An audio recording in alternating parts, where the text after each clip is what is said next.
কানে ঝপাত শব্দ শুনে সে চকিতে চোখ মেলে দেয় উচ্চারিত শব্দের দিকে। বহতা নদীর করজল, তরঙ্গে হাবুডুবু খায় কেউ। দক্ষ সাঁতারু হয়ে সোলেমান জল থেকে তুলে আনে তাকে। সে পেটে চাপ দিয়ে উদ্গীরণ করে পানি। ওয়াক শব্দে জল বমি করে মেয়েটা।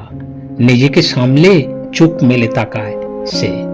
নদী তটে মাথা তোলে বসে পূর্ণিমার চন্দ্রাণীর জ্যোৎস্না আলোক ধরা দেয় মেয়েটার ভরা মুখে। সোলোমানি চাচা জিজ্ঞাসা করে, এখন কেমন লাগে কুসুম বেটিয়া?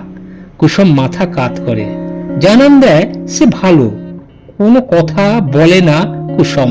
চাচা বলে, চল তবে এবার তোকে রেখে আসি তোর ঘরে। ঘর হারা কুসুম সহসা বলে ওঠে, আমি আর ফিরবো না গো চাচা। তবে কি বেটি যাবি আমার ঘরকে?